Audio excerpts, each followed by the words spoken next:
So what's up mga bossing? Kamusta buhay-buhay? So akit muna tayo dun sa taas, dun sa pwesto natin. Yan. Muna tayo sa taas sa pwesto natin. May bisita kami kanina. Kapatid ng airpot ko. Tapos umalis din kasi may pinuntahan sila rito sa Manila. So may ginagawa ko ngayon. Mayroon tayong tanggap ngayon na 32-inch na TV. Yan. Tapos may ingay yung asa ng kapitbahay namin. Eh yun oh. Ayun siya. So tinatanggap nating TV. Galing yan sa tropa. Problema nito, siya yung may-ari. Yung TV. Hindi, joke lang. Problema nito yung ano, pinapanoran niya kanina, walang biglang nabubulol ako. Shit. Biglang nawala ng power. Bastos yung TV niya.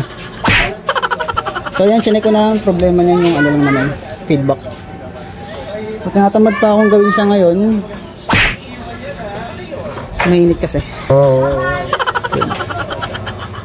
Ang ganda ng view. Tignan mo, mga kabundukan. Magandang simoy ng hangin. Tapos yung nagbablog, syempre never mind. So nga pala, next ko lang pala to. Dumating na kanina tong ano, in-order ko sa online. Yung panghuli lang naman ng daga. Bumili ako 2 piraso kasi may daga rito sa bahay. Hindi namin mahuli-huli. Ang laki pa naman. Kaya bumili ako ng mousetrap 2 piraso na para mahuli siya kasi gabi lang siya lumalabas. Hindi naman siya nangangagat. Pag matulog na yung tao rito sa bahay, tsaka lang siya lumalabas. So yun nga pala. Nilagyan ko muna temporary na ilaw. Palagay muna ako sa kuya ko para may ilaw ako sa gabi. Yan, tapos yung working station ko, ito natatanggal. Tatanggal naman to pag gumagawa lang ako ng TV, tsaka ako na ito lalagay itong tabla na to. Tapos sa ilalim pagagawa ko ng cellphone o yung maliliit lang na unit. Tapos yan yung ampli. Kasi yan yung ampli namin sa bahay. I-repair ko siya mamaya siguro o bukas pag sinipag ako, kaso nga lang hindi naman tayo masipag. Shit, ang pangit ko sa camera.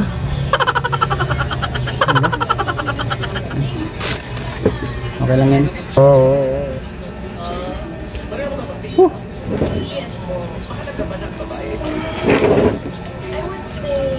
Pangit ang view dito lang yan. Kasi may bundok dito, maganda yung kita mo yung mountain, kita nyo ako, kita natin ng isa't isa. Ewan ko ba kung bakit. Kanina sinisipag ako kanina umaga gumawa ng ano, ng TV na yun. Ngayon, inatake na naman ako ng katamaran.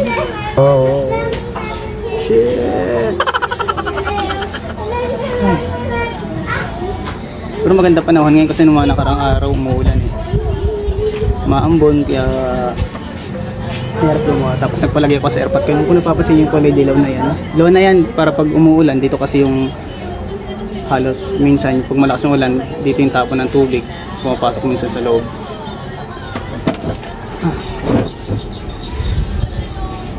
So, tingnan mo.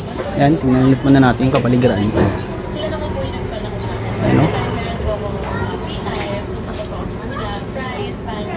Ang ganda ng kapaligiran dito. Yan, ito siya sa taas namin. Ayoko muna tawagin yung pamangkin ko. Kasi, yun na naman yung kakantay niya.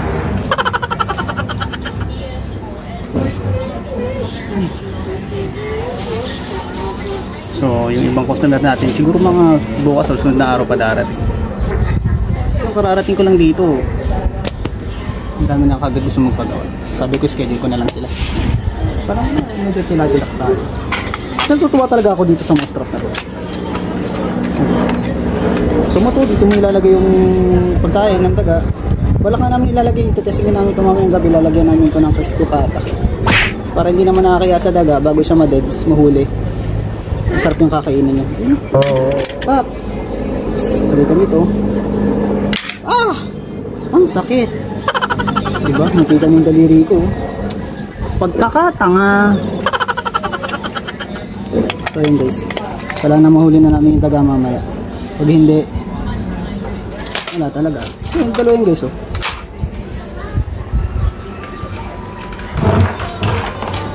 So yun lang guys, maraming salamat and thank you for watching. Bye!